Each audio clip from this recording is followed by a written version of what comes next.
Assalamualaikum warahmatullahi wabarakatuh.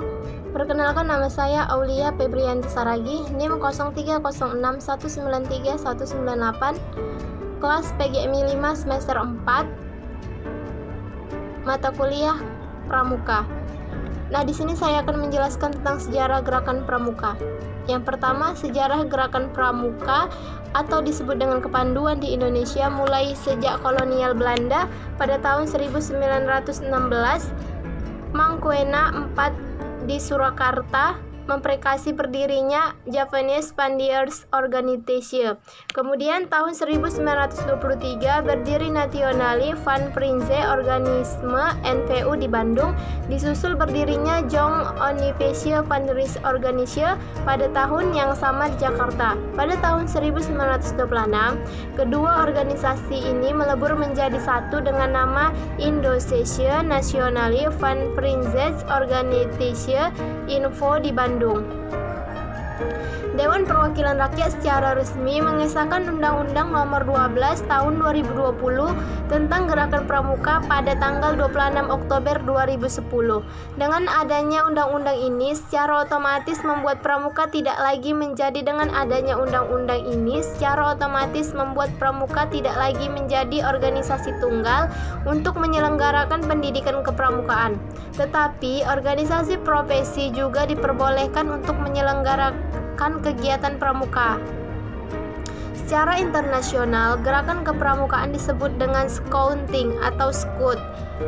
Awal mulanya gerakan ini dicetuskan seorang anggota Angkatan Darat di Inggris disebut dengan Robert Baden-Powell. Kemudian secara bertahap gerakan kepanduan mulai tersebar ke seluruh dunia hingga di Indonesia.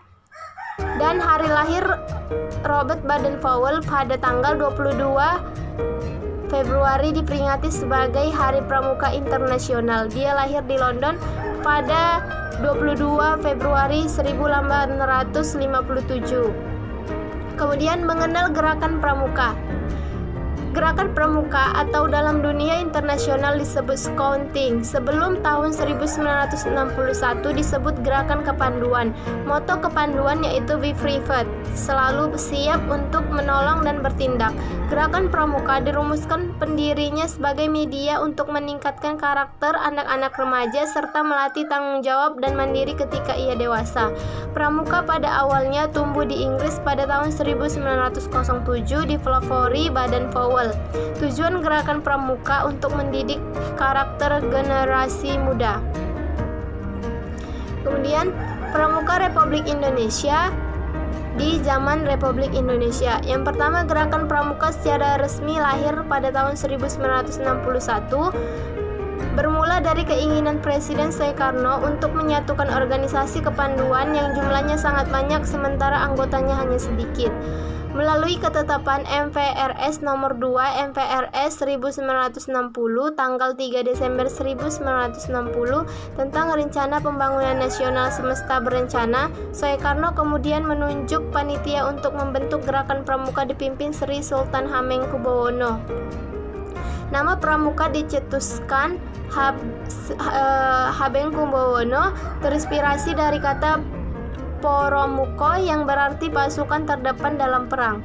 Kemudian kata pramuka tersebut diterjemahkan menjadi Praja Muda Karana yang berarti jiwa muda yang gemar berkarya. Peristiwa perkenalan tanggal 14 Agustus 1961 ini kemudian dilakukan sebagai Hari Pramuka yang setiap tahun diperingati seluruh jajaran dan anggota gerakan pramuka. Maka setiap tanggal 14 Agustus diperingati sebagai Hari Pramuka. Misi utama gerakan pramuka adalah untuk mendidik pemuda dan pemudi Indonesia dari usia anak-anak demi meningkatkan rasa cinta tanah air dan bela negara. Sri Sultan Hamengkubuwono menjabat sebagai Ketua Kuartir Nasional Gerakan Pramuka pertama dan terpilih kembali sampai 4 periode selanjutnya hingga tahun 1974. Ia berjanji melambungkan pramuka Indonesia hingga ke luar negeri, maka gelar Bapak Indonesia diselamatkan kepada Raja Yogyakarta ini. Kemudian Selanjutnya yaitu hakikat dan moto Gerakan Pramuka. Moto Gerakan Pramuka Satyaku Dharmaku Kubaktikan.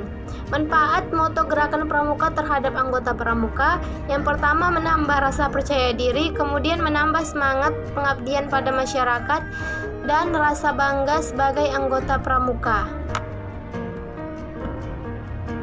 Tokoh-tokoh dalam pramuka di Indonesia yaitu Kiai Haji Agus Salim, Sri Sultan Hamengkubuwono, Letjen M. Sarbini, Letjen Masmudi, Letjen Himawana Sutanto, Letjen Ripai Harahap, Profesor Dr. Ajrul Ajwar, Dr. Andus Adhayaksa Daud. Kemudian yang terakhir, kemudian keanggotaan anggota pramuka, anggota biasa, anggota luar biasa, anggota mitra, anggota kehormatan, anggota pramuka utama. Kemudian yang terakhir, prinsip dasar kepramukaan.